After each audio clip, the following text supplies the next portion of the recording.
Hello, everyone, and welcome to Chatter from the Cheap Seats. Today is Tuesday, June 29th, and I'm Sammy Crimstein. Jack and Ori will not be joining us today, but we have a very special guest that will be joining us.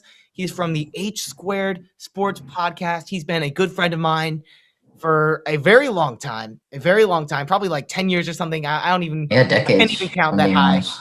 Yeah. But Henry Joyner from the H Squared Podcast is going to be joining us. We're going to be having a good old time. So, Henry, just introduce yourself. Tell us a little bit about your podcast, yourself, and yeah. Yeah. So I was on Chatter with the Cheap Seats podcast about a year ago. Came on for a little bit, talking some college football with you guys, and that was very fun. I've always told Sammy that I'd love to come back for any special guest episodes and He's whatnot. back. He has returned. Yeah.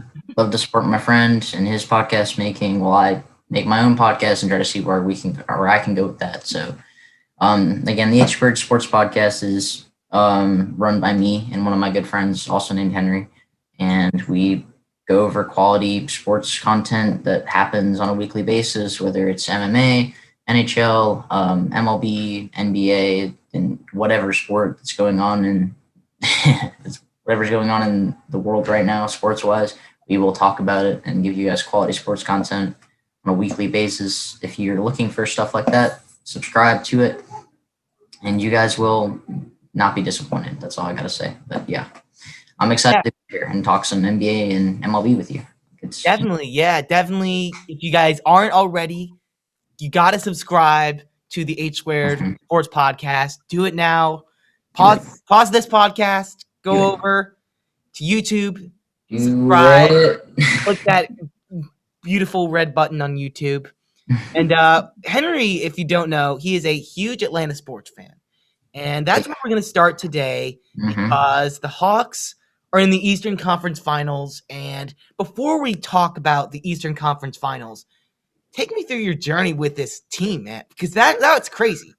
They were not in the playoff race at all. Yeah, it was really surprising. Right? You fire your head coach, and now all of a sudden you surge to fifth in the Eastern Conference. You win some huge series in the playoffs. You knock out the 76ers. The Hawks have been incredible. It's been fun to watch. So tell me about just your emotions through this year with the Hawks. It's been crazy. If I'm going to be honest, I think it just started with the head coaching change with Nate. He came in when we were just in the bottom, just 6 feet under, and it was surprising. I mean, I think when we made those offseason moves, like getting Gallinari and Boogie and Lou Williams, we got it like the deadline, but you get what I'm saying. Those moves, I think, put us in playoff position. I think everyone knew that.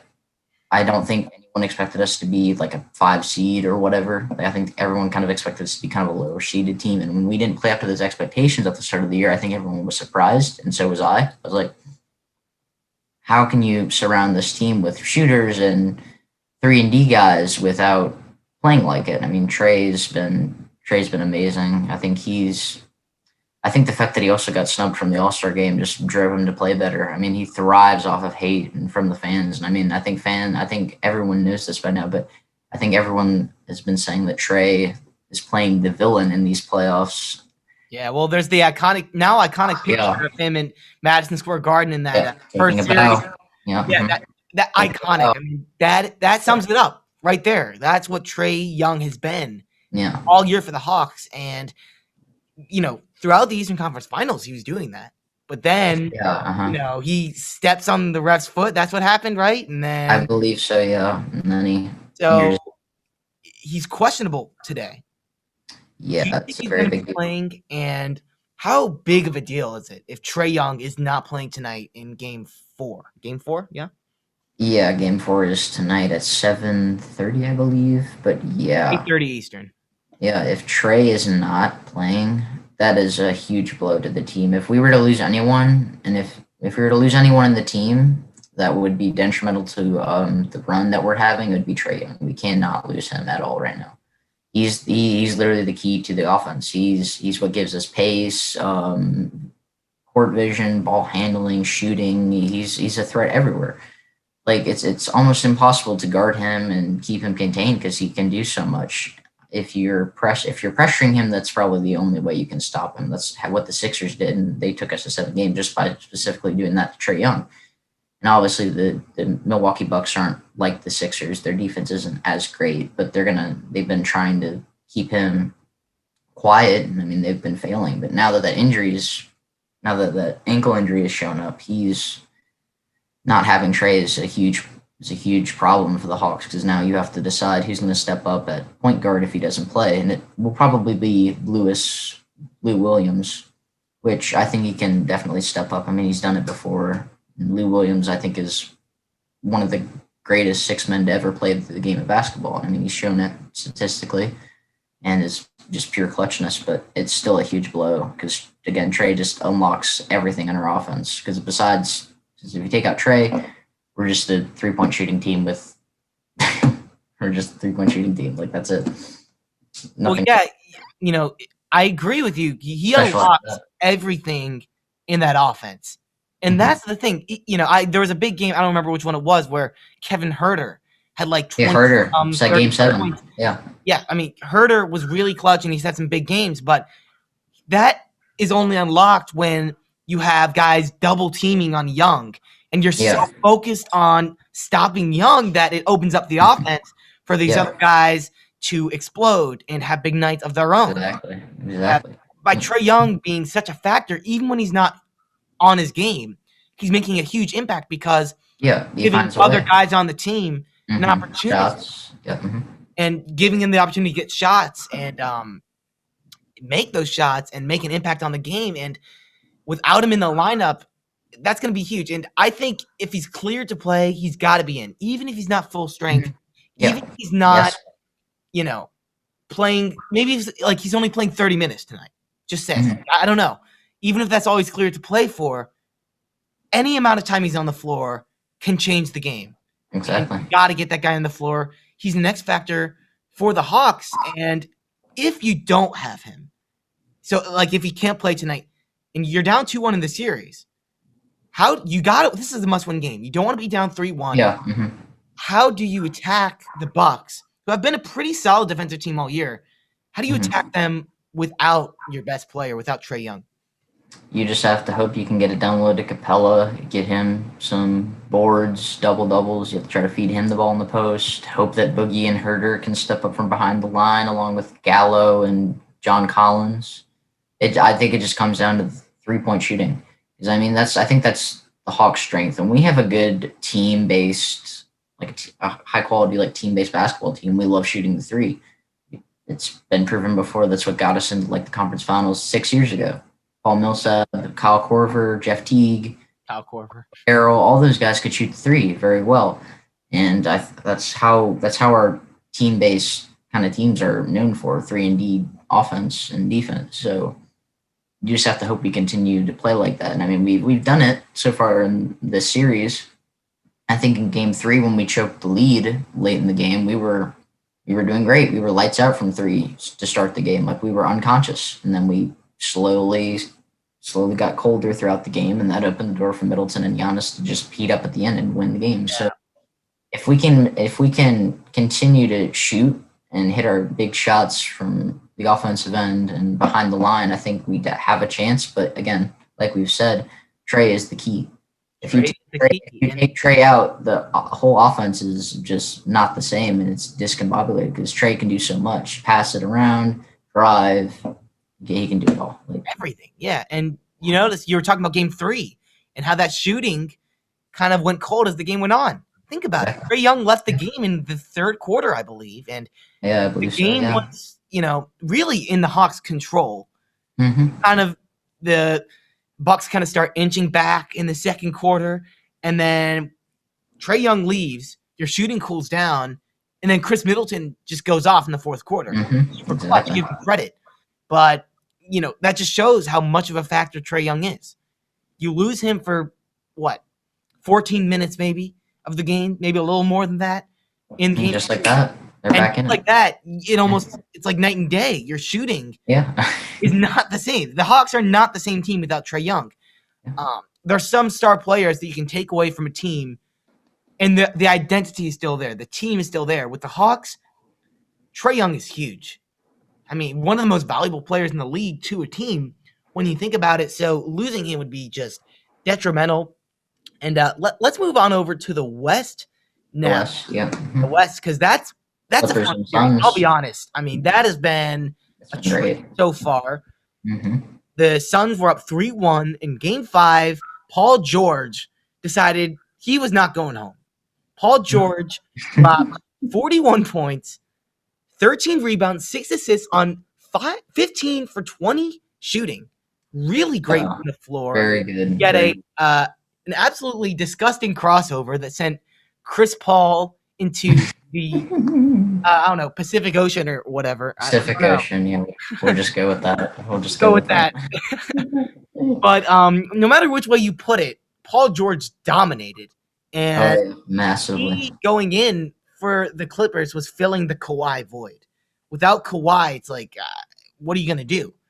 Paul George was really filling that void. Do you think he's going to be able to do that? And, because the Clippers have been a team that they've had a lot of elimination games and a lot of wins in those games. I looked 7 wins when trailing a series this year, which is most in the postseason history in NBA, which is really impressive. Can they keep that up? Because without Kawhi, it's going to be tough. Paul George has a lot on his shoulders. Yeah, and I mean, I think it's obvious because I mean, in the past few games of the series, I mean, he's cost them games at the line. If he hits those 2 free throws, and I believe it was game 2 when he made the alley-oop dunk to win.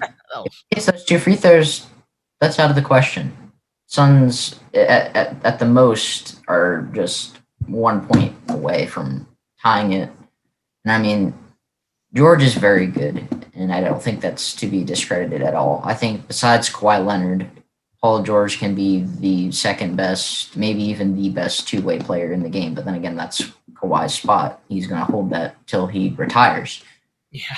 But Paul George, I think, still can play like a star player that he used to be, like in Indiana. Like when he took them to the Eastern Finals against the Heat, he played out his mind.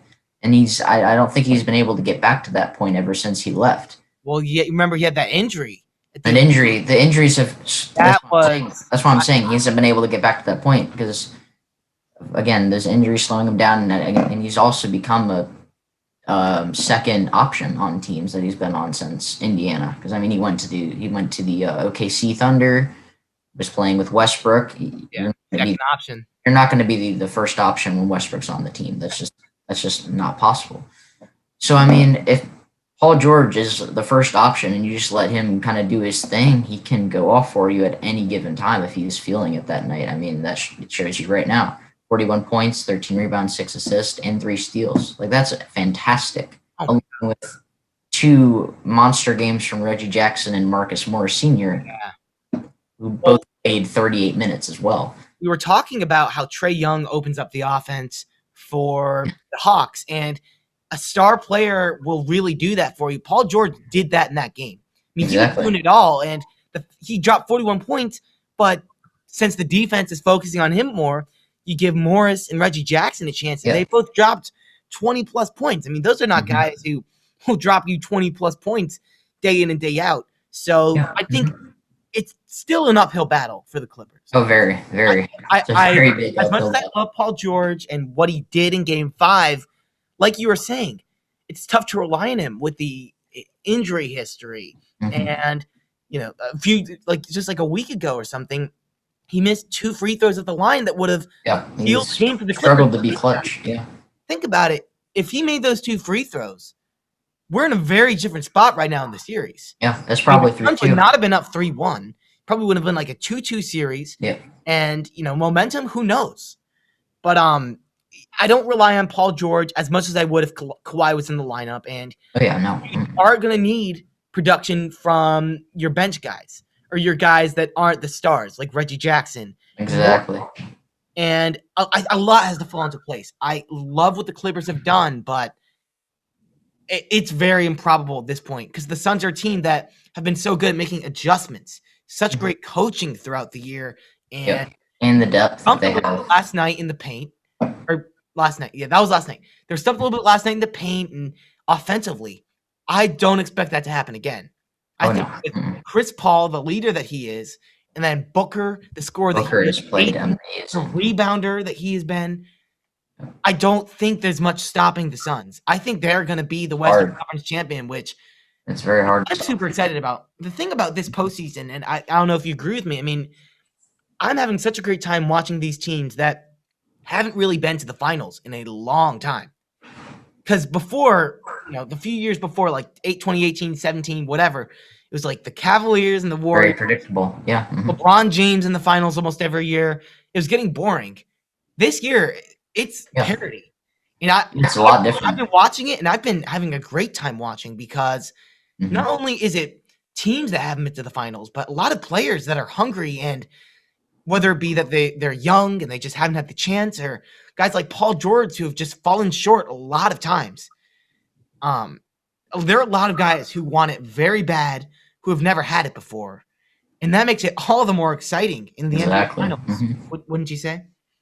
Oh, I don't disagree. I mean, I think that's one. I think one thing that the NBA has lost the past few years is its fan base, in a way. Because again, when it becomes predictable and it's very easy to realize, oh, the next super mega team like the Warriors or the Cavs, who have 3-star players on one team, oh, where are they going? Oh, the finals. Like that, you might as well just chalk it up on a whiteboard and whatever. We thought that was the Nets. We thought that was the Nets, and it wasn't. Yeah, everyone. I thought it was the Nets too. I thought they were going to go in easy, but they failed.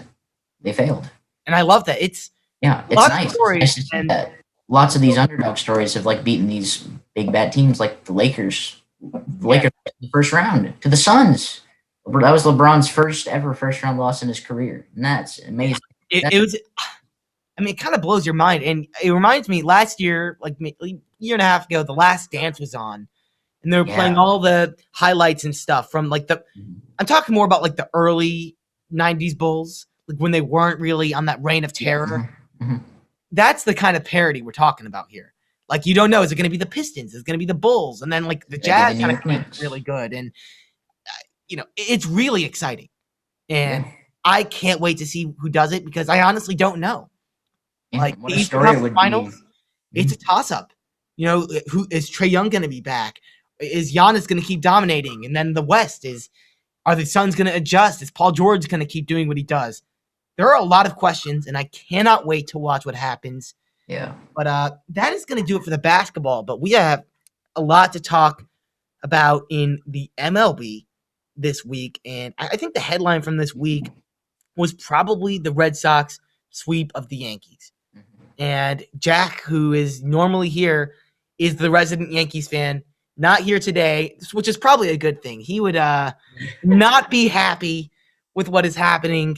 I know he's not happy because the Yankees are only 3 games above 500. They're in 4th place in the AL East. The Red Sox their arch rival is in 1st place right now. What are some of your impressions on what's happening in the AL East? And I guess if we're talking about the Red Sox versus the Rays, do you think that sweep of the Yankees shows that they're a 1st place team? Or do you think the Rays are still going to be the team at the end of the year that is in 1st place in the AL East? Or maybe even the Blue Jays or Yankees? So AL East, what are your thoughts right now? Well, I would just like to say to start off with the AL East, I think is the most competitive division in baseball besides the NL West right now. Yeah. Because all four of those teams except the Orioles, I think, can all be division series winners. Or the division winners. Sorry, not division series. I don't know what I'm talking about.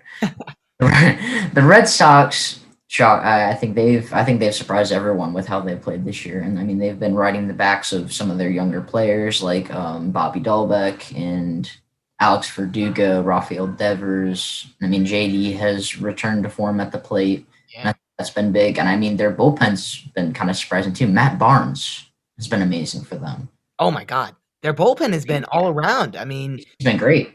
Him, Ottavino, and Whitlock have kind of been one of the best trios of guys in the league. I mean, they've just been incredible. And then with a team like that, right, their starting pitching is not good. I mean, I'm not trying to sugarcoat it, but they haven't had very good starting pitching this year. But with a bullpen like they've had and a top offense, it might even be the best offensive team in the league with all the guys that they have stepping up. They I have, yeah. really like the Red Sox to win the AL East. Do you think the Rays, because the Rays obviously have the better pitching, do you think that could possibly put them above? Like, what do you think how competitive do you think that's going to be between the Rays and the Red Sox? I think the one issue with the Rays is the fact that they have so much youth on their team. I think that they could stall out as the season goes on. I mean, again, who knows? It's the Rays. The Rays are one of the most intriguing organizations in baseball because, like, I mean, they won the World Series last year with a team that, on paper, you wouldn't expect to make a World Series. I mean, they got there because of pitching and hitting with like guys like Brandon Lau and Randy Rosarina. Nowadays, they don't have all that pitching that they used to have, but they're still afloat in the AL East in second, and they're still playing very well with all these young guys. And I mean, they called up Wander Franco, and he's been pretty good so far.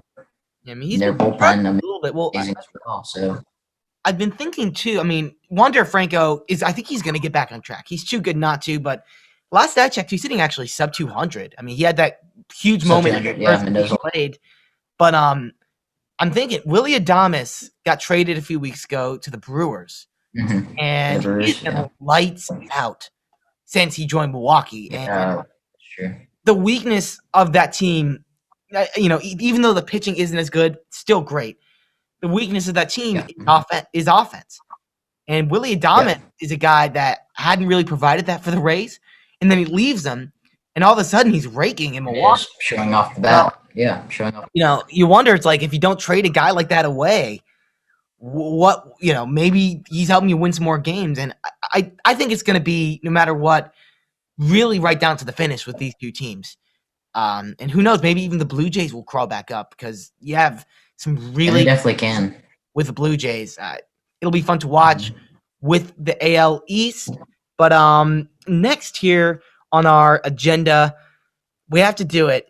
Henry is the Braves fan, the resident Braves fan today, and it's never fun talking about your team when they're struggling, when they're under 500, especially the Braves, who on paper were really supposed to win the NL East. That was the goal. That was the expectation for the Braves, and they're in third place, I believe. 3 games under 500. Henry is straight up not having a good time. So what's going wrong here? We were talking a little bit about it before the show, but obviously we weren't recording. So talk us through what's going wrong with the Braves, because it's really been kind of an embarrassment, to be honest. I hate to say that about your team, man, but it's been rough. I couldn't more agree with you on that. I mean, it's I have tried to watch the Braves this year, and every time I go into a game, I feel like we're going to lose. Like, and that's not a mindset you want to have as a fan. Like, no one wants that. I mean, all Braves fans can agree with me on this. Like, I've always given the Mets a little bit of backlash for their inability to perform when they have a solid team. I mean, I think the Mets have failed to do that ever since they won the World Series, except for this year. This year, they're actually playing pretty well. And now I think the roles have been reversed, and the Braves are playing like the Mets usually would, where we have a fantastic team on paper with a great rotation. The lineup looks similar to what it was last year, which almost got us to the World Series, a game away. And the bullpen, even though we lost a few guys, we should still have a bullpen that could perform late in games and play well. But that was not the case at all. Nothing. No one in the bullpen has stepped up massively. The rotation's been very good. So at least that showed up this year. And guys like Charlie Morton, Ian Anderson, and I'm thinking of one more person, Drew Smiley, have been lights out for us the past few games. But I think what's wrong with the Braves is just the massive failure that the bullpen has proven to be as of right now. And I mean, that was the key for the Braves last year. That's why we were so good. Even though we had injuries in the rotation, we always could just take out a starter and through like maybe 4 or 5 innings and then just leave it to the bullpen and say, here you go, take the reins, get us this dub. And they would do that. So when you lose guys like Mark Melanson, Darren O'Day, and Shane Green we have Shane Green now, but we lost him for about a month or a few months or so. But look at Mark Melanson now. I think he's leading the National League in saves. Yeah, he's having a crazy year, and Crazy year. like, He's playing like his old Pittsburgh Pirate self, and he's a guy I'd love to have right now. And we could have gotten him very cheap too. That's what's even more annoying. The guys we let go, we could easily have gotten back for not that much cash as well. O'Day's been decent on the Yankees. I don't know if he's been amazing, but again, losing guys like him and Mark Melanson just hurt your bullpen's depth. And I mean, I get why we did it. So we have young guys that can come into the bullpen and play up to similar status that those guys are, like AJ Minter. And AJ Minter's a guy that I think Braves management has been high on. I think it's been that way for the past few years. They want to keep giving Minter the shot to become the next closer for the team because, again, like I said earlier when we weren't recording, he reminds I think every Braves fan of Craig Kimbrell, but he's a southpaw. Kimbrell, yeah. he's baby Kimbrell. So it's just the inability for guys like him and I guess let's say guys like Jacob Webb and Sean Newcomb the new guys to perform in the bullpen. And I mean everyone else hasn't really stepped up, like Chris Martin or Will Smith. Will Smith has been okay. Martin has been okay as well, but it's just no one's been able to give the Braves a relaxed bullpen outing. Like it just has not been possible. Every time you go into the bullpen, you're expecting them to give up a run, and no one's been able to show that they can get through quality innings quite easily, and it's just very annoying. I mean, again, the bullpen is the main issue with the Braves, and it will continue to be that way until we figure it out and maybe start buying in at the deadline along with maybe a bat or so. But that's the main issue with the Braves. And I think we can bounce back, but it has to be soon or else we're just done. Yeah, and we'll talk about this also in just a little bit, but you were talking about the trade deadline. Are they going to be trying to get another bullpen arm to kind of maybe not completely solve the issue, but address it and help it? Because they did acquire Green, what you said, like a month ago, and then but you still need the issue is not fixed. I mean, he just got back from being hurt, but you need guys. Is that something they're going to address, or are they going to be more selling at the deadline, trying to get some prospects? I would be surprised if they sell. That's where I stand with the Braves. I wouldn't agree with Alex Anthopoulos at all if he decided to sell at the deadline. It would make no sense. If he were to sell at the deadline, that would just be throwing our World Series window out the window. Yeah, for real. Makes sense. Window out the window. But if you're in the Braves position, you have to. I mean, I think it's a tough decision because I think what Alex Anthopoulos and Brian Snitker want to do is to try to ride out with this team and see if we can get back on track, which we can. But that's also a big risk as well because at the same time, you're running out of time to turn it around.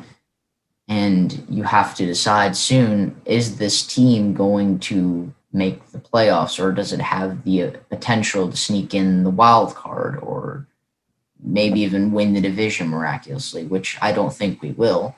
If we're going to make the playoffs now, the goal is to make the wild card. And it's going to be hard to do that with the Padres and the Dodgers. Heating up. Yeah, the Nationals are even heating up too. So you have to, it's the National League is having so many of these underdog teams or teams that you wouldn't expect to be in the position that they're in right now, playing good. So if you're Braves management, you have to, again, decide, is this team worth gambling on or not? Because you don't want to buy in and not get the payoff that you want, because then it's just a waste of money. So I think the Braves have to be buyers. If it's not at the deadline, then it has to be over the offseason because this team is too good to be sitting in third place in an overrated division. Yeah, I totally agree. Excusable, in my opinion. This team is too good. Like, you cannot tell me that you can't buy another relief arm or send or sell some of these other guys like Minter or Newcomb or Jacob Webb and get them off for maybe some prospects or maybe even sell your prospects. It's just I think it's our inability to sell the right people at the right time. So again, the Braves performance has been unacceptable and it needs to change soon because again, because now we're in the because now our World Series window is here. It's right there, but we have to build up the team to get us there, and we Yeah. can. But I don't know if it'll be this year. But Yeah, I mean it's rough because last year, I mean, you were really a one game few away. key plays Game away. away from winning or going to the World Series, winning the NL pennant. Mm-hmm. And now it's like you're sub 500, and it's really, I mean, yet you lost a few bullpen arms. Melantini's having a really good year, and you lost a few other pieces, but it's for the most part the same team. Just When you not have to take into performing. account Ozuna is also not there as well. Like Ozuna probably is never playing a game again in the MLB for what he's done. Yeah, that's Or nor should he be allowed to play again. Like they're not if the MLB can't support an abuser. I mean, there are rumors that his wife was abusing him as well, but then again, that's huge. Yeah, I mean, that makes you think why stay with her. But it's it, it's yeah, a whole situation because it's like that stuff you can never predict. It's like when you sign Ozuna in the offseason, you're looking at talent. You're looking at, Ozuna just had an amazingly good year. And then it just things happen with these guys, and sometimes, guys just don't have the best personality, and you just lose that talent. And from a team perspective, that hurts you a lot. massive. And it has been, I think, since that is developed, and we'll see what happens with that. It's a horrible situation, obviously, with Ozuna, but you're kind of talking about teams, a lot of teams in the NL that have been unexpected. The king of those teams are the Giants. Obviously, the Giants have just been ridiculous this year. Amazing. And they're the first team to 50 wins. I think they still have the best record in baseball as we speak. I believe so. Yeah. So, Henry, how have the Giants been doing it? I mean, they've had some good pitching. They've had some decent bats. Timely hitting. Yep. Timely hitting. What are your impressions of the Giants, and is this sustainable in that crowded NL West? Because before I let you go on, this division was already considered one of the best in baseball with the Dodgers and Padres. And then the Giants come and they're better than these two teams? Yeah, are playing better. They're really going to be right there at the All-Star break. I mean, let's face it. And, it's not like after April, it was kind of like, okay, it's April. Maybe they were hot, whatever. Rarely, yeah. And then after May, it's like, well, all right. And here we are at the end of June, and it's like, okay, the Giants are here to stay. Would you agree with that? I think right now, yeah, you can say they're here to stay. Again, like you said, is it sustainable? I don't know. I really don't. Because I mean, this team is again built off of the starting pitching. If you look at the team, like Kevin Gossman has just come out of the ashes and has been reborn. Like he's literally playing like a National League ace. Like that's how good he's been. You have guys like also stepping up like Johnny Cueto. I don't know if they still have Jeff Samardzija, but their rotation's been amazing for them. That's what's been a key success for them. And I mean, if we're talking about their lineup that's been timely, Brandon Crawford just decided this year that he was going to hit for power and no one could stop him. Where did that come from? Exactly. I mean, my whole life, he's been the Giants shortstop almost ever since I started watching baseball. And he's always been Mr. Defense, and he still is. He's still Mr. Defense. But, he's never shown signs of being able to do what he's done this year. Hit for pop like he has this year? No. He is just absolutely raking. And then you talk about this rotation. I mean, let me read you off, their four main guys in their ERAs. It's incredible. Gossman has been their ace, 1.49 ERA. He has one of the best pitches in baseball with that splitter, and the four seam fastball has been one of the best pitches according to Statcast. And then you have DeSclafani, who Anthony kind DeSclafani, who's been very good for them as well. he kind of also has risen from the ashes. I remember him on the Reds. He was. Yep. I never thought he had anything in him. And here he is in 2021, 2.91 ERA. He's been really good at limiting home runs, like this whole staff. Johnny Cueto, 3.63, kind of showing signs of being what he was back 5-6 years ago. And he's not quite there, but he has had really good outings. He's been a guy that you can count on to eat up innings. And he was hurt for a little bit, but 12 starts, 12 really good starts for him. And then Alex Wood, who they signed this offseason, sub-4 ERA, and he's been really their worst starter with a 3.91 ERA. And that's telling you something. That's telling you something. I mean, I was talking about the Red Sox earlier. I think their best starter, that's roughly their ERA, 3.91. And Alex Wood is their fourth guy.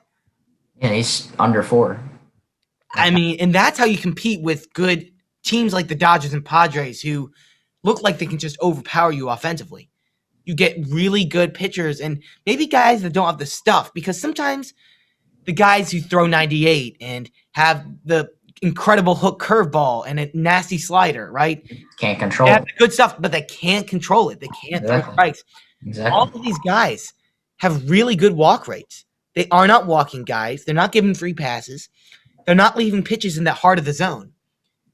And they have pretty good stuff as well. Obviously, Gausman has 2 of the best pitches in baseball. So I love this pitching staff. And offensively, they haven't been one of the better teams in baseball. But with the timely hitting, you have Yaz heating up. Yastrzemski's Alex Dickerson. They have power bats. They have bats to contend with guys with the Dodgers and the Padres. If you just look at their lineup, they have Alex Dickerson. Longoria has been pretty good. Longoria's played good. Brandon Belt is really good. Brandon Belt can show some pop as well. I mean, who also has been pretty good. Not too many at bats, but I remember watching when the Cubs were playing the Giants. Lamonte Wade Jr., rookie. Yeah, Lamonte Wade. Really good. He's slugging 527. He has a 146 runs weighted runs created plus, WRC plus. I mean, this is a team that's been getting it done. Yeah, somehow. I thought they'd be decent this year, maybe somewhere around 500, a little below that. They've surpassed everyone's expectations. Yeah, exactly. I love what held it till the All-Star break, which is even more surprising. Yeah, and now do you think they win the division? Because I think they'll make the playoffs. I think there's almost no question about that. But with the Dodgers and the Padres, can they stay on top? Is that possible? Again, I think it's oh God. I think it's a huge question mark, just because, I mean, you're putting all this trust into pretty cheap and easy to get starting pitching. And I mean, that's what's been working for them. Kevin Gausman, Anthony DeSclafani, Cueto, and Alex Wood are not big starting arms like Jacob deGrom or Max Scherzer or Steven Strasburg that you're going to have to pay a lot of money. These are cheap quality pitchers, and they're playing amazing. So you kind of have to just hope that they can continue to ride on their hotness, because, again, that's been their success, or their key to success has been the starting pitching and occasional hitting from their power guys like Yaz, Dickerson, and Crawford. Yeah. So I still think it's a big question mark for them to carry on their just successful season as a whole, but I definitely think they could sneak into the wild card. But then again, you have to consider the Dodgers might not be the team to take first. It could be the Padres. The Padres, with the team they built up, they could take back first in a heartbeat like that. So again, it's a big question mark. I think the Giants have played amazing. They definitely have shown that they can be a driving force in the NL West when asked to, and they've shown it. So I definitely think they can sneak into the wild card if they continue to play like this. But will they win the division? I don't know. You just have to hope. You just have to see if they can. Yeah. I'm honestly going to err on the side of no winning the division, because you look at the Dodgers and they're just starting to get a lot guys back. A lot to try to sustain. I mean, Bellinger just got back. I mean, Muncy's been really good. The rotation, I think you have guys that are just now starting to heat up, like Walker Buehler has been pitching really well. although he did just have his first He loss, suffered his first loss, yeah. which is against the Cubs, which we will be talking about that game later. So stay tuned. But we're now, I guess, a more serious note, and this was real. I don't know if you saw the video, Henry, but Josh Naylor, who's been having a really good year for the Indians, he's been a guy who's shown up in clutch spots.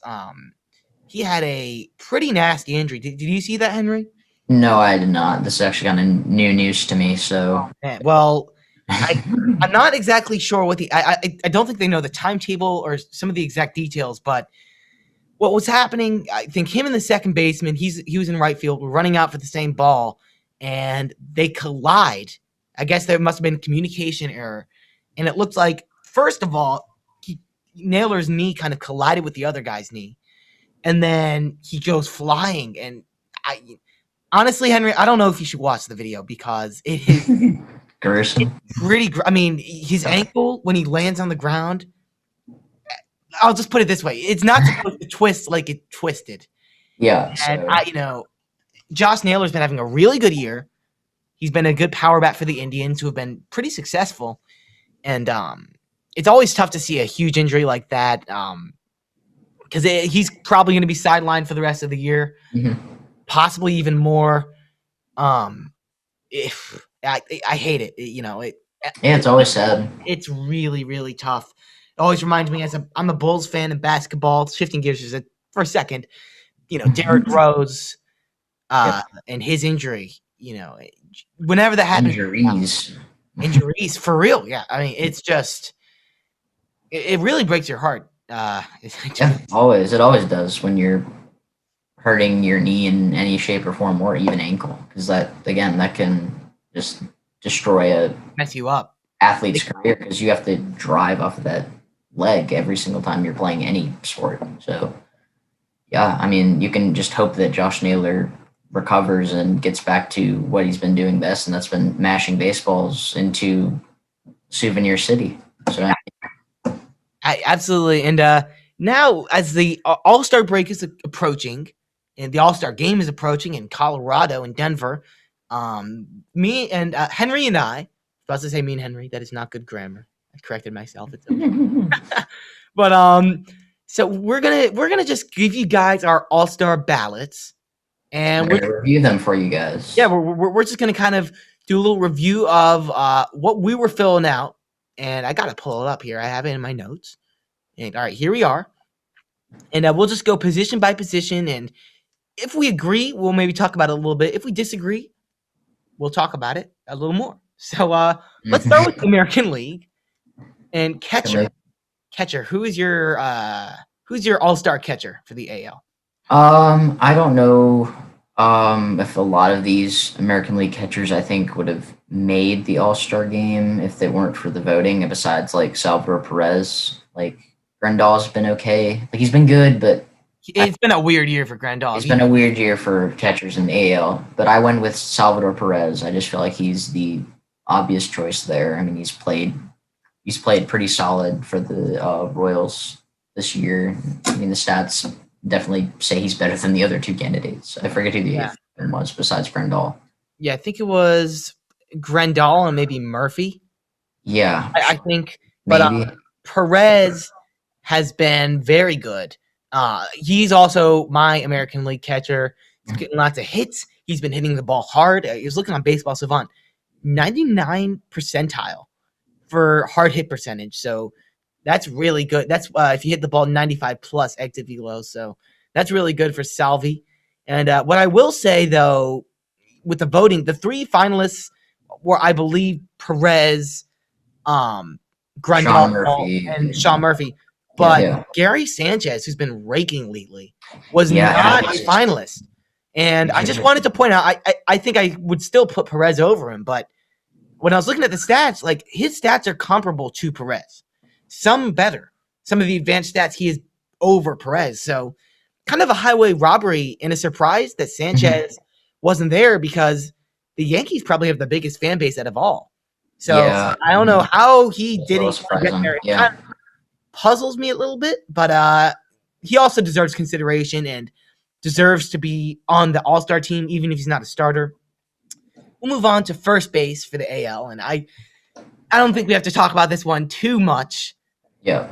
Like Vladimir Guerrero Jr., I would assume is your pick. No, it's Vladimir Guerrero Jr. No, it had to be. It had to be Vlad. I was gonna say, I was like, wait a second, Henry, what are you doing here? Are you kidding me? It has to be Vlad. I mean, this guy might win MVP. Oh, I think right now, He seriously might win MVP with how he's hitting the baseball. Like he's leading the league in homers, I think, right now. yeah. I He's mean, he's playing up. He's finally starting to play up to what he was supposed to be playing up to when he first came up to the league, and it's nice to see. Because it's Vlad, man. It's Vlad. Vladdy? It's Vladdy because Vladdy. that was a pretty bad rhyme, but it's okay. No, I mean, I think he is the obvious choice for first base. Yeah. There have been some good guys, but there's Ray's been pretty good. there's no one in the atmosphere that Vladimir Guerrero is in the whole. Blows him out of the water. Forget AL, forget first baseman. There's hardly anybody that's competitive with him offensively in all of baseball. He's been a beast. There's not too much to really say or debate about with that. He's the guy. Second base was pretty interesting, though. For me, it was second base as a whole in the freaking All-Star ballot was. Yeah, that was tough for me. You have Altuve, who's been really good. Madrigal, who's had a surprisingly good year, really helping the White Sox out. Young guy, and then Semien, who has found a home in Toronto. Who is your guy? Because this was tough for me. I went with Semien just because I think if we're going off of what he's been doing this year, he had a really good month of May. Or sorry, no. Was it? Yeah, month of May. So Semien, I think he's really like stepped up. Like his power game, his defense has been very good as well. He's given another bat to that already stacked Blue Jays lineup, and I think he's just a little bit better than guys like Altuve and Madrigal. Yeah, so I took Altuve, and yeah, obviously the Astros. It's a tough decision if I'm being honest. It was a very with Altuve or Semien. Like, yeah. I mean, for me, when I was looking at it, Altuve struck out less. He had more power, more home runs, and a lot of the advanced stats. I think he leads Semien. But Semien has had an incredible year, and also got to give him credit defensively that he's shifted, because he was not a second baseman going into this year. The Blue Jays needed a second baseman because Bichette is obviously at shortstop. He's their guy. He signed with them knowing he was going to be the second baseman, and he's really shined on both sides of the field. So that's been really impressive, and that deserves credit for Semien. I think Altuve, though, offensively, hard to argue for what he's been doing, and I feel like he's been coming up in clutch moments for the Astros, helping them win a lot of close games. So Altuve's my guy for second base in the AL. Again, I think it's kind of like a flip of a coin at second base. It is. You honestly go with Altuve or Semien, and you could have logical reasoning for picking those. Yeah. Like, it wouldn't matter. Oh, absolutely. I mean, they've both been really good. Third base for the AL. Henry, who do you have? Who do you have for third? I think this is going to be a shocking pick, but I went with Yoan Moncada. Oh, interesting. Why? I'm kind of a Yoan Moncada fanboy. I'm kind of high on him.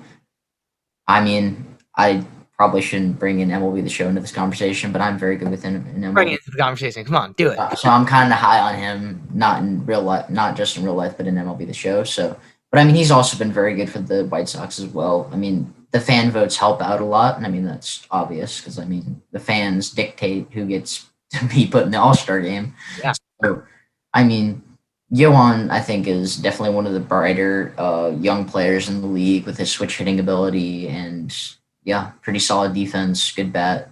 I think he fits the bill at third base for the All-Star game. But you probably don't think the same as me. I think you went with Devers, right? I did, yes. Devers is my guy. And I actually, last year, for the 2020 season, I predicted him to be the MVP of the AL. And last year was rough for him, but wow. Devers is that was a hot take for me, but very hot. He's not quite there because there are some guys who are really doing well, but he's almost there. He's slugging. Yeah, he's 564. He has 18 home runs. The other day, he had a 450-foot nuke off of Garrett Cole. That was awesome. I'm sure Jack, who isn't here today, was not happy about that. Sad Yankee fan noises. Yeah, Garrett Cole minus Spider Tack, very interesting. But yeah, but Devers has been phenomenal. It's hard to argue with the pop that he's brought to that Sox lineup, and Moncada's been really good too. I love what he's been doing. Good at bats for him, high walk percentage, lots of hits. Also, I don't think he should be the starter, but highway robbery. Yeah. Ramirez is not a finalist. J-Ram, What happened there? J-Ram should be a finalist with how he's been playing. Yeah, I don't know. The fan voting, it makes me very mad in a lot of regards. Yeah. A lot of guys who just should be there and just are not in the final. Are not there, yeah. Yeah, but let's move on to shortstop, and I'm gonna roll with another Houston Astro. You can hate me if you will, whatever. You can't argue with the numbers that these guys have brought. I have Carlos Correa, and he's been really good this year. It was very close though between Correa and Bogaerts. Yeah. A lot of numbers were kind of going different ways for both those guys. I took Correa because one, offensively, the Astros as a team have been better, and Correa has been a huge part of that. Altuve talked about a little bit before. Correa has been huge, and it's hard to argue with the pot that he's brought. If you pick Bogaerts, though, that is totally okay. Like it's another flip of a coin. Like it's the same with Semien and Altuve. With Bogaerts and Correa, you have the two best hitting shortstops in the league. Yeah, but I think Correa is the overall better shortstop just due to the defense that he. You take Correa? I went with Bogaerts. You went with Bogaerts, okay. Just due to the sheer hitting aspect, I think Bogaerts is without a doubt the best hitting shortstop in the league, and I think he shows it every year. He always hits above 300 usually. Always gets on base, is a very good OPS. Yeah, I just like what he's been. I just like what he's been doing this year, and he's been a driving force for the Red Sox. He's one of the reasons why they're in first place right now. So I just think Bogaerts is just the better pick over Correa. But again, if you're an MLB fan, I think it's a flip of a coin. It really is. I mean, practically the same player with how they're playing. So I will say I'm glad. I love Bogaerts. He was my pick. I love Bogaerts, and I'm so glad he's finally getting the recognition that he deserves. He deserves, yeah. Yeah, because I feel like for a lot of years he's right up there with, he's right up there with Correa. Yeah, but he's not talked about as much. Seager and Baez. Baez makes me very angry as a Cubs fan, but whatever. I'm really happy Bogaerts is getting recognition, and for outfield, let's do this. Let's just say the three guys that we have. Three guys, okay. Yeah, so for me, I'll go first. I have Mullins from the Orioles, Judge from the Yankees, and another Astro. I have three Astros in the starting lineup. And we have an Astros fan out here. Yeah, I'm a bit of an Astros fan, but you can't argue. I mean, their offense is the best in the league for a reason, with Brantley, Correa, and Altuve leading the pack. But yeah, I have Brantley, Judge, and Mullins for my outfield. How about you? I went with Byron Buxton, Cedric Mullins. I thought you weren't going to pick Cedric Mullins, but I'm very high on Cedric Mullins. He's been one of the most underrated players playing baseball right now. And then I feel like you have to throw him in here, Mike Trout. If Mike Trout comes back from injury, I feel like you have to have him play. Like, it's Mike Trout. You have to put him in the All-Star game. Like, That's facts. Okay. You kind of have to do that. So all right. I was very close to putting Brantley over Buxton, but even though Buxton's kind of, I don't know if he's cooled off in a way, but he's still keeping up pace with, I think, maybe AL MVP voting with how he's been able to play. I mean, he still has phenomenal defense. He's showed off his power bat this year, which has been a little bit inconsistent in the past, but he's showing that he can hit for power and high average. With Mullins, he's been amazing for the Orioles this year. Like I think he had a 5-hit game. Yeah, Mullins has been first Oriole to do it since Cal Ripken. Yeah, I mean, you have some serious guys here in the outfield. I think if Trout's healthy, he can't not be in the game. He can't not. That's why I have him. I put him over Judge, but with Judge, he's just had the power this year, and he's been really, really good. I didn't do Buxton because he has cooled off a little bit. Yeah, a little And bit. Yeah. I was That's why I considered Brantley for a little bit. But and another issue. He's really only played in 27 games, 110 plate appearances. yeah. So you're basically looking at a small sample size. yeah, I mean, and you know, playing it's not that I don't think he can do it.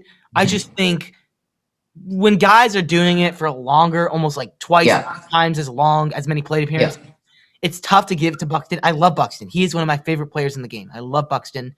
But he was not on the list for me. Yeah, Brantley's been really good, hitting for average, hitting not for much power, but it's okay because that's who Brantley is. That's who Brantley is. He's a base hit machine. It's on base, drives in. Oh my god, runs. That's who he is. Mullins is, you kind of look at him and you think he'd be like similar to Brantley, but he's also showed up with some power this year. Showing some power. Had some series home runs. I think he has over 10 at least. I think so. Yeah, he's been amazing. He's been incredible, and it's kind of fun to put an Oriole because a lot of these guys I have are from winning teams, and then you have like you have Cedric Mullins from the Orioles, but yeah, Mullins is my guy. I love Mullins. Ori, who is on the podcast usually, is an Orioles fan, so I'm sure he'd be happy with me for picking Mullins. But Trout. We'll finally go with DH, and this is pretty similar to Vlad. I don't think it's too much debate here. The show. Give me some Ohtani-san. Ohtani-san. Yeah. Get him on the team. No debate. I mean, Shohei has. I think he has 26, but it very well could have been more since the last time I checked. 26 home runs, 17 doubles. 18 doubles. Good lord. 1,000 plus OPS. And, I mean, obviously this is for DH. And, I mean, honestly, I don't even know where to find his pitching stats because he'll be pitching too. He'll be pitching too in the game. This app that I'm using isn't even fit to show you hitting and pitching stats. So Ohtani is breaking everyone's brains. Yeah. I need to find his pitching. Let's see. Hold on. Give me a second, everybody. But I mean, it also brings up the fact that besides Vlad, the other person that is probably going to battle with him for AL MVP, it'll be Shohei. Yeah, I'd give it to Shohei. I mean, what he's doing, are you kidding me? I mean, he's like leading the league in home runs. Or he's right up there. I'm not sure if it's updated. He's the new Babe Ruth. He has two. He literally is the new Babe Ruth. ERA, like a 3-something FIP. A 1-1 WHIP. I don't know how that's possible. It breaks the laws of physics. He's too good, man. Yeah, with the fact that he can pitch. I don't think he's human. Play the outfield too. Like if they wanted to take him out for a little bit on the mound, they could easily do it, and he could still put up the same numbers at the plate, which is even more insane. I mean, imagine. I mean, if he stays healthy, he could have like 20-some starts, a 2-something ERA, and like 50-something home runs possibly. Yeah. If he does that, I think there's no question he's the MVP. But it's really in the AL between him and Vladdy. But we'll move on to the NL now, and we'll do the same thing. Start with catcher, work our way around the infield, and then go with the outfield. So I feel like this is pretty obvious. Yeah, catcher. It's pretty obvious who you're going with here. You kind of have to go with Buster Posey. Yep, absolutely. Yeah. Buster Posey has, I don't know how he's done it, but he has revitalized himself, and he has just absolutely destroyed baseballs. He's hitting for average. He's getting on base. We weren't talking about him, I don't think, enough in the Giants segment, but yeah, that's true. Yeah. He's been a driving force for the Giants. And he's still Buster Posey behind the plate. I mean, exactly. You kill that guy. I mean, he's just added his bat. Yeah, he's added that bat. I mean, it's almost like that rookie year, Buster Posey. It's almost like that guy's just returned. It's so exactly. It's amazing. Yeah, he's been a huge part of that Giants team. Yeah, we did not talk about him nearly enough in the Giants segment. Exactly. Like we gave him 166 WRC plus. which is even higher than I thought it was. And even he's been getting some good recognition, not as much as he deserves. I mean, I think he's kind of the obvious choice here for catcher. You have to pick. Now, yeah, somehow Wilson Contreras is a finalist. He has not been good at all. I will say, Cubs fans are so good that they'll vote them into the game, even if they suck. No matter what, exactly. Contreras is a finalist. Jock Peterson is a finalist. Jock is a finalist. I mean, and I love him. I'm a Cubs fan. I love these guys, but they are not all-stars at all in any regard. But the Cubs fans are going to show up. It's okay.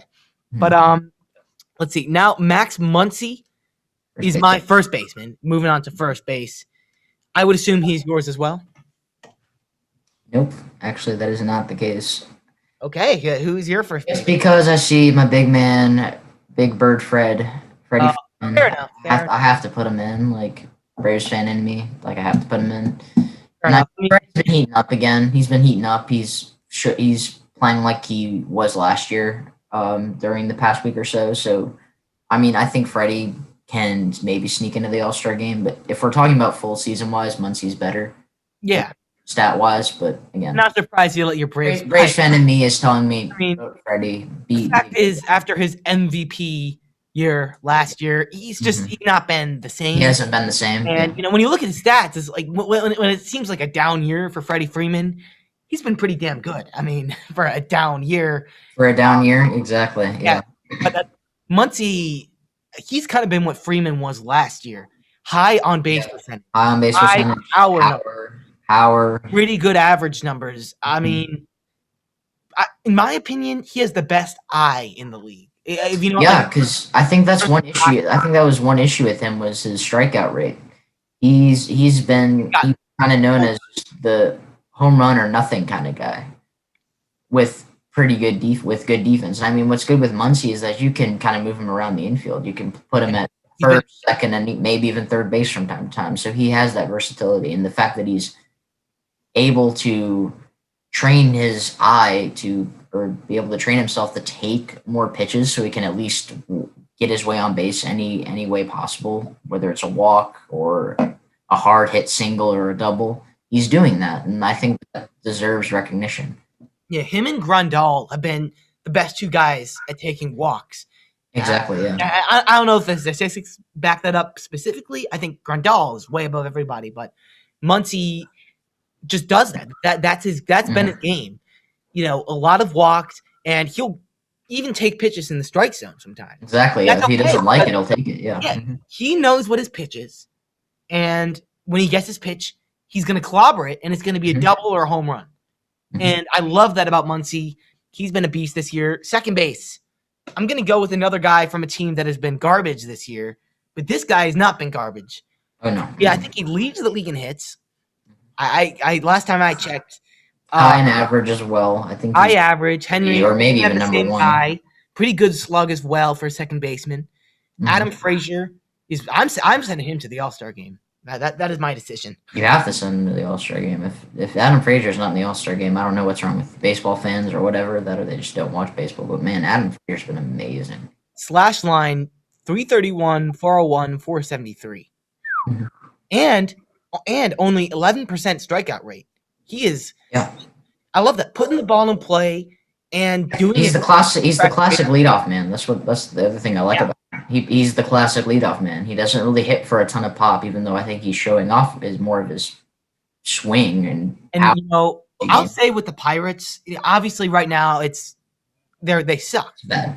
Offensively, Brian Hayes, Adam Frazier, and then Brian Reynolds, who's been playing really well too. Brian Reynolds. I think he wasn't a finalist for the All-Star. Should have been.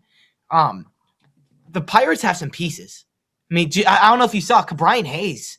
Yeah, Brian Hayes is amazing. You see that play he made in St. Louis? Oh, yeah. Yeah, at third base. I wasn't at the game when he made that throw to first, but I saw it, and I was like, wow. Yeah. He literally made Nolan Arenado look like a child on that one play. But, yeah. They have pieces. I don't disagree. They have pieces. They do. And I they think build they'll off of be them back. and not trade them away? Who knows? That would be so sad if you have all those three guys and they're all gone. I mean, they traded Josh Bell when he was hot over I there. know. Yeah. I mean, he's been struggling this year. Yeah, that's true.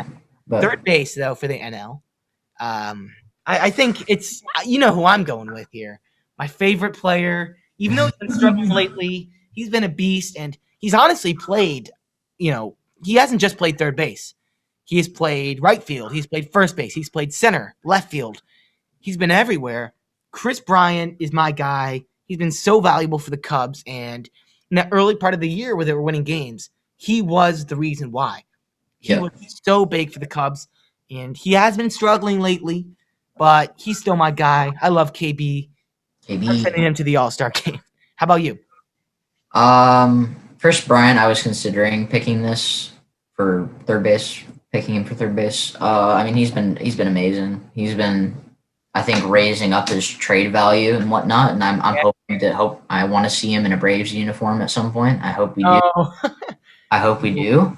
That'd be nice to see he or J-Ram. I want to see either one of them in a Braves uniform. But I went with Nolan Arenado, just because right now, I mean, third base in the NL is kind of hard to pick because I think the three main candidates, I think it was him, KB, and Justin Turner.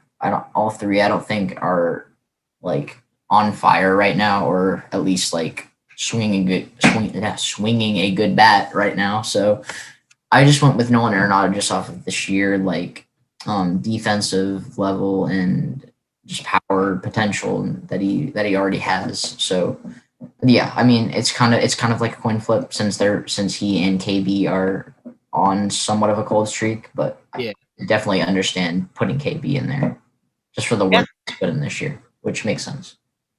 Yeah, definitely. And let's see. Moving on now. Shortstop. This is there are a few of these picks that let's just I think we know who the guy's going to be. I mean, at least for me, right? I do, yeah. Yeah, Tatis. There's no. Yeah. Fernando. Tatis has been a beast, man. And what I will say, I don't think there's much to say about Tatis, to be honest. I mean, he's been right up there with home runs. He's been staying pretty healthy. I mean, the injury's been a bit of an issue, but more healthy than I thought. He's a very injury-prone player. So if he stays healthy, he's one of the best players in baseball. A shortstop that can hit for power and playing pretty good defense, even though good defense on the field. Yeah. Otherwise, he's still making some of the advanced statistics, some really good plays. So Tatis is really good. He's my shortstop. But where is Trey Turner in the finalist? Exactly. Where did he go? How dare they? How dare they snub my boy Trey Turner? I don't know if he just my guy has just absolutely transformed his game. I don't know what he has done in the offseason, but he just decided I'm going to work on my hitting and I'm going to prove everyone wrong and show I have a bat. Trey Turner, when he first showing it off, I thought he'd be a typical decent defensive, a lot of speed, maybe contact, get you maybe something. Yeah, and that's what he was. That's what he was. And now all of a sudden, I mean, 310 batting average. He's not walking too much. He's 360 on base. The slug is 487. OPS is almost 900. He's been a beast and home runs. And I love Baez. He's my guy. He's a Cubs dude, but he has the home runs over Turner. But he was a finalist, and almost every other stat Turner has him. He wins easily. Almost every other stat. I mean, Baez last night. Let me just give this to you. First pitch, I think it was either a changeup or a slider in the dirt. Swings at it, strike one. And then you get a fastball up, swings at it, strike two. Neither of those pitches in the strike zone. And then he gets a fastball right down the middle, and he takes it for strike three. I mean, this guy has not been having good at bats. Leads the league in strikeouts. But that tells you all you need to know about Baez this year. If he gets a good pitch and a good count, he's going to smash it, and it's going to be 500 feet, whatever. That's great. But Turner has been so much more consistent, and he's only 3 home runs behind Baez. Yeah. So and everything else says he wins. And everything else says he wins. Everything else. Everything else. Defense, speed. all the other hitting stats. Yeah. So Turner's been really good. That's a snub that he's not a It's a finalist. very big snub, but honestly, I hope that motivates him to continue to play how he is playing. Oh yeah, I mean, Yeah. with the Nationals kind of surging, they really need those. They need guys. him. They need him. They need Bell to get back on track. They need Soto to do what he does. Turner to do what he does. I mean, Schwarber. guys, Schwarber who's been, ridiculous. We'll be talking about him in a little bit. But Yeah. finally here with the NL All-Stars, we'll go same thing. Three outfielders. We'll just list them. I'll let you go first here. Okay, so I have to go with my boy Ronald Acuna. Oh yeah, no question. Possible future MVP with how he's been playing. He's been playing amazing. Nothing else needs to be said. He's Acuna. And then I don't know if you picked these two guys, but I went with Castellanos and Jesse Winker. We are simpatico. Okay. Yes. Yeah. So we are the same. Winker. I love Winker. Honestly, you should never throw a righty to that guy because he's one of the best guys at right-handed pitching. And you know what? Castellanos is kind of the opposite. He's one of the best lefties hitting lefty pitching. And that's why the Reds, you wonder, why they aren't better offensively as a team because it's impossible to game plan against him. When you have Winker and Castellanos, one of them is one of the best hitting righties, one of them is one of the best hitting lefties. I mean, Castellanos can hit both sides very well. Well, he's gotten a lot better at hitting righties, I will say. He's gotten a lot better. He's been really good. And these two guys that, have been in the MVP conversation. I don't think they're that guy, but they've been up there. And Winker, he had a good year last year. I thought it could have been a little fluky, but now it's not. Proven. Winker's a star. Yeah. He's proven that he's one of the best hitters in the league. He's already proven it. They're 2 years. They're 2 straight years of just absolutely clobbering baseballs, getting on base, hitting for average, driving in runs. He's proving he is one of the best hitters in the league today. Absolutely. And now that's our complete All-Star ballots. They don't have pitchers on the ballot, which kind of sucks when you think about it. Yeah, I don't get why that wasn't a thing. But I wish they did that. But we'll see, I guess, sometime next week what the results are for the All-Stars. So hopefully our votes count for something. Hopefully, yeah. Hopefully. But watch Bias take shortstop. We're now going to run through a few teams, and we're getting close to the end here, but we're going to run through a few teams that are kind of hovering near 500, could be buyers, could be sellers. We're going to make the decision and maybe highlight some needs that each team has. Nationals, buyers, or sellers. Henry. I say sellers. I really think they might sell. If I'm being honest, I don't think they have, team-wise, I don't know if they have enough to sustain a potential run in the NL East. And I still think that they're kind of on the verge of rebuilding. They're close, but they're not fully there yet. I don't know. That might just be me. Because, I mean, if you think about it, Scherzer's getting older. And they've already talked about trading him early on in the year. They've already, I think, been discussing possible, trade talks about Scherzer. I don't know about Strasburg. Strasburg, I could still see being there for a little bit longer, but I think they've been contemplating a possible rebuild. So I think the Nationals will end up deciding soon if they are going to head down that path, and I think by the deadline they will have made the decision, and I think they're going to sell. Interesting. I mean, I disagree with you actually there. I think 2 weeks ago I agree with you. 2 weeks ago, I think the Nationals are selling. But man, have they been hot. I mean, they've just been winning baseball games. And the NL East was supposed to be this powerhouse division, like the NL West almost, with a ton of really, really good teams. The Mets aren't too far ahead of them. The Nationals are 3 games back of the division. So with that in mind, you can add maybe a few relievers. Maybe I can imagine them maybe getting one of the infielders from the Diamondbacks, like Escobar or Cabrera back, who has been really good and played for the Nationals. I think almost 2 or 3 times. He's been on the Nationals a bunch of times in his career, but which is hilarious. But the Nationals have been surging. They're 3 games back in the division. In that division, is very much up for grabs. If the Nationals can threaten through those holes, in the infield, maybe get like a second baseman, maybe fill the third base hole, which would be Escobar. Which would be Escobar. Yeah, they could really be in that race with the Mets. The Mets have that good pitching, but those offensive pieces haven't been where they're supposed to be. Alonso hasn't been what he's supposed to be. Lindor has been struggling all year. I think the Nationals could easily win that division. And when you're in the playoffs, anything can happen. Anything can happen. 2019 Nationals is a perfect example. Yeah. And we talked about the Braves a little bit earlier. You said you think they're still in buy mode, even though they should be thinking about it. They should at least be thinking about being in buy mode. They should be. But if they aren't in a position to be possible playoff contenders, then I think you kind of just sit there. So you think it's either buy or I'm on the fence. I'm on the fence, if I'm being honest. I think we should be buying, but I think they're also kind of waiting to see if this team can ride, or if they can ride out with the team that they have. I don't think they should be doing it. I think they should be buying right now. But if we're talking about by the time we get to the deadline and we just haven't done anything, I think we're just not going to buy. Because it's a complicated situation. I definitely think no sell. I don't think it's no sell. I don't think we're going to sell anyone. But okay. Yeah, that would be dumb. That window is not closed yet. It's not. I think it's very much wide open. We just have to play like that NL pennant type team we can beat. We just have to build up a better team, which we can do. But I don't know if we're going to be doing that this year.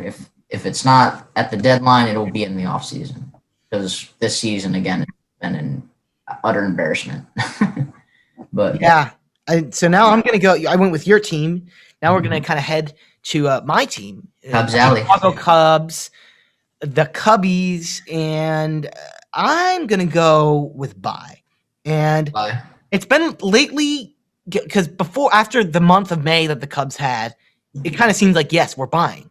They were in first place. They were vibing, whatever. Mm-hmm. They have been cold. They're 3-7 in their last 10. They've lost 4 straight games. Not ideal. And if they keep going down, maybe maybe even sell. But I think if you're in a position to win that division or make a run, if you're within like 5 games of the division at the deadline, you got to buy. And the Cubs, the obvious need right now is starting pitching. They dealt Darvish in the offseason. And it's funny when you think about it, the Cubs really need a good pitcher, a good starting pitcher, and a good backup catcher. We traded away this offseason Victor Caratini, who's been really good this year for San Diego, and Yu Darvish. So, that makes me very angry, but it's okay. I think possible suitors for the Cubs, maybe Kyle Gibson, who's been ridiculous. Yep. Been really good. Here, let me just take a look up here. Danny Duffy, who's been really good for the Royals, good lefty arm. Cubs would very much need that. Maybe even some guys from the Rockies, Gray and Marquez. Marquez could be a very high asking price. I think Gray would be a little bit lower. Yeah, because Marquez is their biggest selling piece. Yeah, he's been besides Chuck Nasty. Well, you never know when you could get a guy at Coors Field and then you get him out of that environment and they really flourish. Exactly. And the thing the Cubs don't want to do is give up too many prospects, because it is, I think, buy mode, but it's not like 2016 where it was like, buy, put in everything, trade Chapman. It's not that situation at all. The Cubs need to be very careful in which prospects they deal. We've actually had their number 2, arguably their number 1 prospect, Brennan Davis, on this show. I saw that episode. That was really good. He's been on Chatter from the Cheap Seats. He's a guy that you just can't deal. He's so talented, and other guys like Miguel Amaya, our catcher. He's a prospect. Cubs have a lot of good prospects. The farm system has gotten better over the past few years. You can't ruin that by buying this year. So I think whatever they will be adding will be marginal. Like, I don't think they're going to be getting like Max Scherzer or anything if he becomes available. That's not going to happen. But a Danny Duffy, a Michael Pineda, that's a Yeah, possibility. Michael Pineda, yeah. Yeah, he has good stuff, high upside. There are lots of pretty cheap starting pitching. All right, so we're getting near the end here. Yankees. Are we going to be saying they're going to be buying or selling? As the Yankees organization moves down the season or continues through the season, I think they're going to buy. Interesting. I mean, it's kind of, I don't know. I don't even know. Like, even as I say that, I don't even know if I fully believe it myself. Because it's like, their team's already very good on paper. Like, they don't really need to get people. It's just down to them performing. That's all it is. So, even if it comes down to the deadline, who are they gonna trade? They don't need to. They don't really need to get rid of anyone. And if they were, it would be just small pieces that don't really affect the team. I think the Yankees are an organization that never really has to do that kind of stuff. Exactly, because they never really have to sell. And if they need, not in their DNA. Yeah, and if they need to buy, they can easily do it because they already have the national pedigree of the best winning baseball organization in history. What I will say though with the Yankees is that what I will say is they've been buying for a while.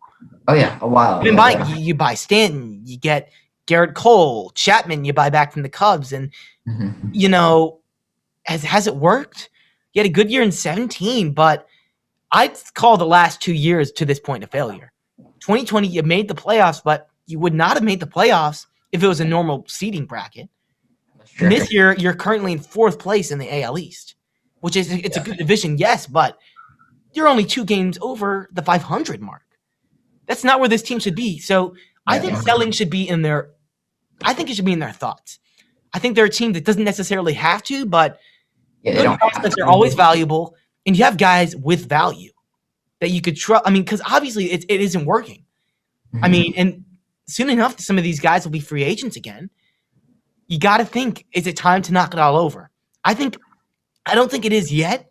Yeah. If you're Cashman in the Yankees, you have got to start thinking about that because this whole project, this whole group of guys, it's at the point where maybe it just hasn't worked. So that's where it is. I'm sure Jack will have some thoughts, and if you're listening, we'll be talking with him later, next week and the weeks following about that. But we're not going to be moving on to just talking about baseball. Last week, we're going to go, as always, Henry's going to make some picks as well. Position player of the week, pitcher of the week, game of the week, series to watch, and then we'll be out of here, unfortunately. So position player of the week, I'll let Henry go first. And I felt like I had to go with Kyle Schwarber. Kyle Schwarber this past week just made every single headline in baseball, like every single headline. Yeah. He was hitting dingers left and right. I think in like 3 games, he had like 5 homers. It's ridiculous. It's insane how hot he was last week. Every time he came up to the plate, you could almost like just predict, oh, he's hitting that one 500 feet to right field. You already know. He's had so many multi-home run games too. He's had a lot too. And, I mean, that's why he's also like in the top 5 in home runs in the NL now. Yeah. Just that hot streak, he's just up there. So I mean, Schwarber definitely deserves to be position player of the week in my opinion with how he swung the twig last week. I just think it's without a doubt him. Yeah, man. I mean, Schwarber was really swinging it well. I'm going with a different guy though. I'm going with Jake Cronenworth. Yeah, Jake Cronenworth. Yeah, he was. He had a very 300, 400 something WRC plus, which is that I've been relying on, as you can see, a lot more. I'm starting to like those advanced analytics. And also like the league in WOBA. That's a fun one to say. WOBA. WOBA. Only 3 strikeouts that week. All year he's been really good at avoiding the strikeout. 9 for 23, 4 home runs, 2 doubles. What a week for Cronenworth. He's been a big part of that good Padres team and a good defender all year. Very good defender. Cronenworth's a very quiet role player. And he can pitch. He can pitch. He Can did in pitch. college. So, and not that he has, but Yeah, that but makes it kind I of mean, fun. again, he is a very quiet role player on that team. He's a huge part of that team's But he success. makes a huge impact. Quiet, but He does a little bit of everything for them, which is massive. So yeah, yeah. So, and now pitcher of the week, Henry. You live in the St. Louis area.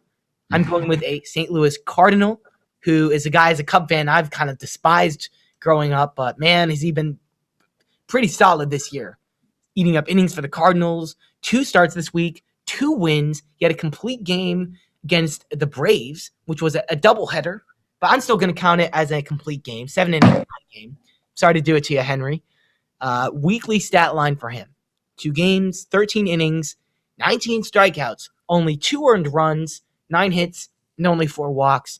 So very good week for Wainwright, and he's been very serviceable, I'd say, for the Cardinals. In a rotation that has been a little bit lackluster, he's been pulling his weight. pulling his weight. I don't disagree.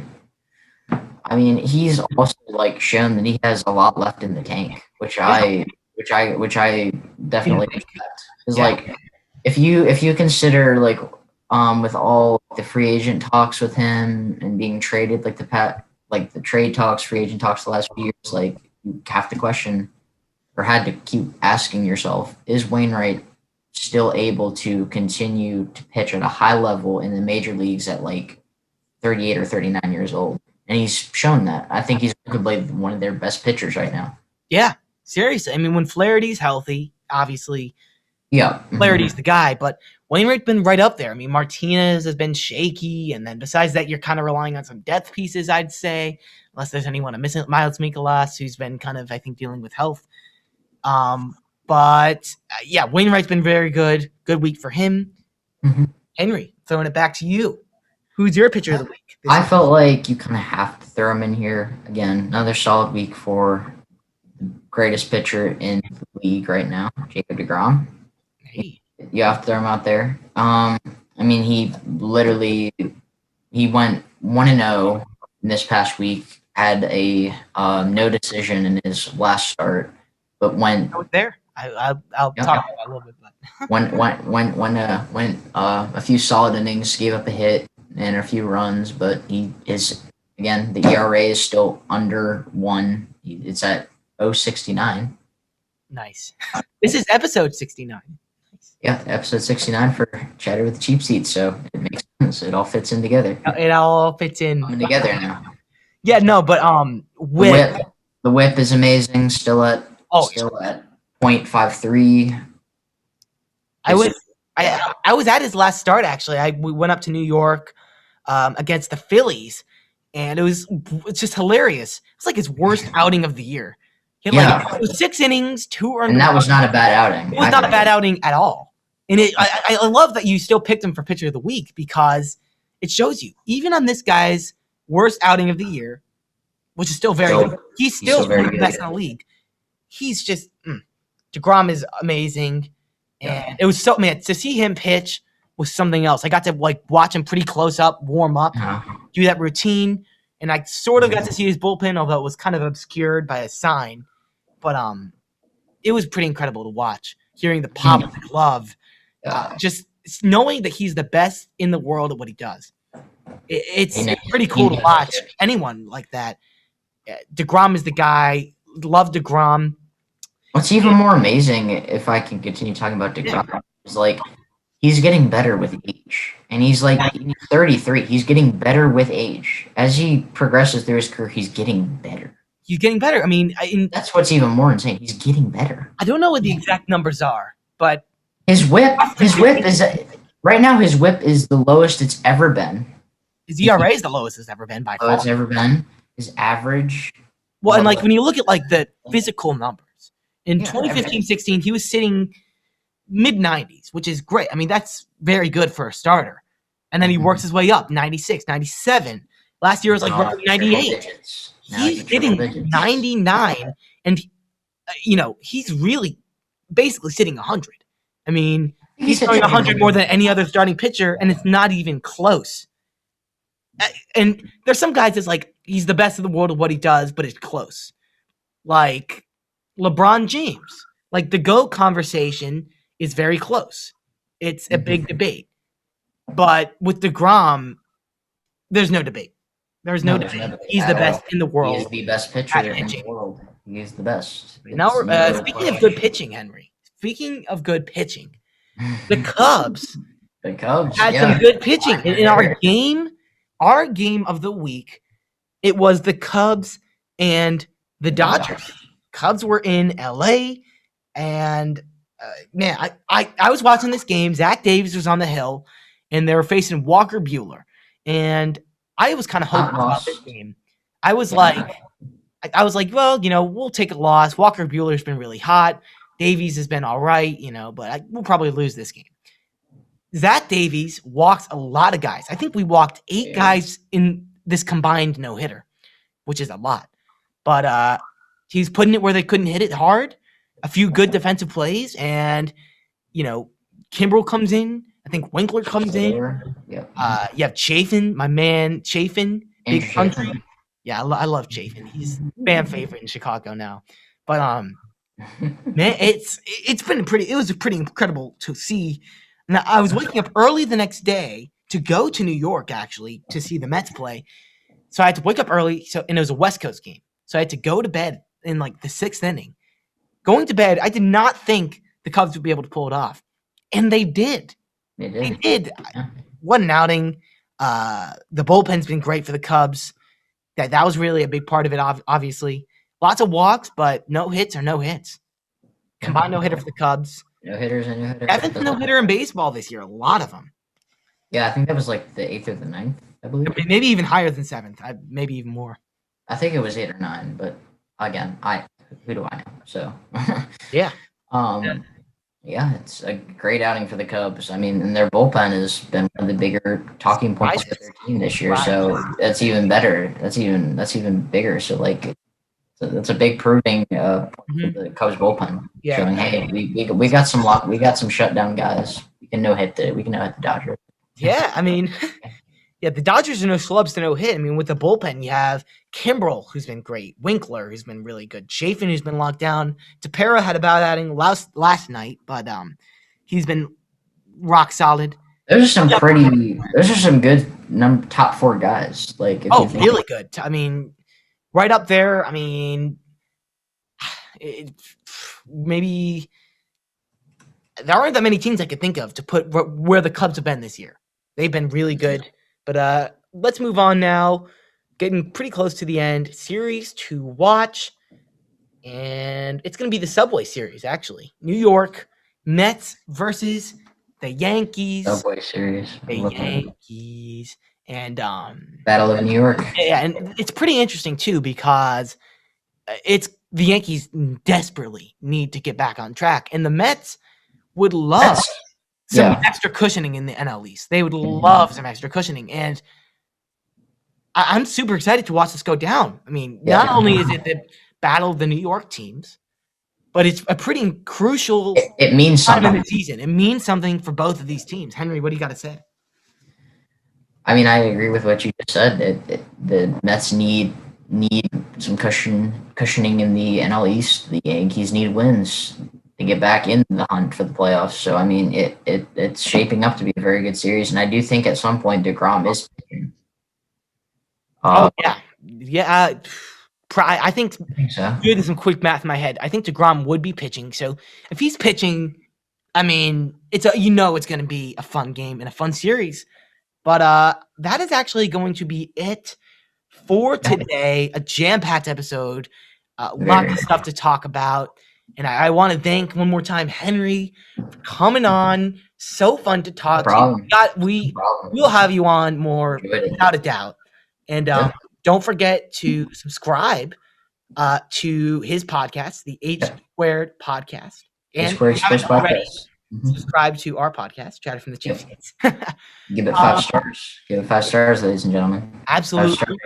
5-star rating and review on Apple Podcasts. You know the situation. Follow us on Chatter from the Cheap Seats. We changed our handle a while ago. Chatter from the Cheap Seats. That is our Instagram.